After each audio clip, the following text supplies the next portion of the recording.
প্রতিষ্ঠাটা যে সে কিন্তু একটি সুন্দর সলিউশন দিয়েছে। আমি চাই যে কলেজে পড়ুক না কেন, যারা ঢাকা বিশ্ববিদ্যালয়ে হোক না কেন, অন্যান্য যারা সরকারি কলেজে হোক না কেন, তাদের ন্যায্য অধিকার আদায় করার জন্য তাদের কথা বলার অধিকার রয়েছে, আন্দোলন করার অধিকার রয়েছে।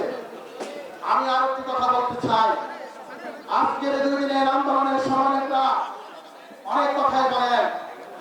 গত 7.5 বছর আমি আমাকে যখন ধরে নিয়ে গেছে, আমার সাথে সাথে যখন ডিবি কার্যালয় কালো টুপি মাথায় দিয়ে তাদের পায়ে শু বার করে জুতা বার করে যখন আমাকে মারা হয়েছে, যখন রাত্রে ডিবির কার্যালয় নিয়ে উলঙ্গ করে আমাদেরকে আঘাত করা হয়েছে, যখন আমাদেরকে গরম পানি পুলিংয়ের মধ্যে দেওয়া হয়েছে, যখন আমাদেরকে মোবাইলে গরম পানি পুলিংয়ের মধ্যে দেওয়া হয়েছে, যখন একটি ইট পুলিংয়ের মধ্যে ঝুলে রাখা হয়েছে, তখন আমরা যে অন্যায় অত্যাচারের শিকার হয়েছি।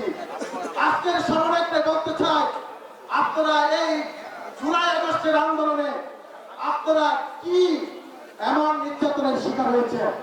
আমি তো আমার কথা বলেছি, গত 7.5 বছর বাংলাদেশে জাতীয়তাবাদী দলের প্রায় 60 লক্ষ নেতাকর্মী এভাবে জুলুমের শিকার হয়েছে।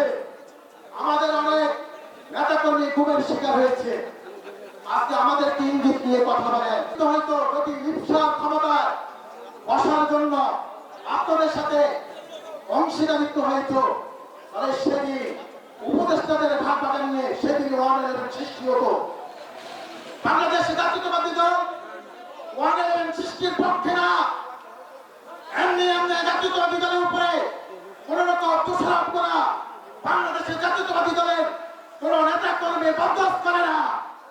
আমাদের নেতা, প্রিয় নেতা, যিনি বেগম খালেদা জিয়াকে জেলে নেওয়ার পরে তারেক রহমানের নির্দেশে বিএনপির ভারপ্রাপ্ত মহাসচিব ছিলেন, পরবর্তী মহাসচিব হয়েছে, আপনাদেরকে নেতৃত্ব দিয়ে বারবার কারা নির্যাতনের ভোগ করেছেন, তাকে নিয়েও কুরুচিপূর্ণ মন্তব্য করতেছেন। আমি বলতে চাই, আজকের এই কর্মী সভা থেকে আপনাদেরকে স্পষ্ট বলতে চাই, কোনো কিছু জানার পরে কোনো কিছু বাস্তবতার সাথে মিল রেখে কথা বলতে হবে। বিএনপি 111 সৃষ্টি চায় না। বিএনপি গত 7.5 বছর ভোটের জন্য আন্দোলন করেছে। বিএনপি গত 7.5 বছর মানুষের অধিকারের জন্য আন্দোলন করেছে। আমরা আন্দোলন করছি মানুষের ভোটের অধিকার জন্য। আমাদের দল আন্দোলন করছে গণতন্ত্রকে প্রতিষ্ঠিত করার জন্য। আমাদের তো নির্বাচন না হয়, আমরা আশেপাশে লক্ষণ দেখে বুঝতে পারতেছি, যদি সুষ্ঠু ভোটের মাধ্যমে বাংলাদেশের একটি গণতন্ত্র রাষ্ট্র প্রতিষ্ঠিত না হয়, তাহলে বাংলাদেশ নিয়ে আরো ষড়যন্ত্র হবে। সেই ষড়যন্ত্রের যদি কোন ষড়যন্ত্র হয়ে বাংলাদেশ যদি বিপদের মুখে পড়ে, তাহলে আজকের উপদেষ্টারা এবং ছাত্র সমন্বয়করা জবাবদিহিতা দিতে হবে। এই আশাবাদ ব্যক্ত রেখে আমি আমার বক্তব্য শেষ করছি। খোদা হাফেজ। বাংলাদেশ জিন্দাবাদ, বাংলাদেশ জাতীয়তাবাদী যুবদল জিন্দাবাদ, শহীদ অমরক আপসীন নেত্রী দেশনেত্রী বেগম খালেদা জিয়া জিন্দাবাদ। আমাদের নেতা জনাব তারেক রহমান বাংলাদেশের বর্তমান সময়োপযোগী যে 31 বাংলাদেশের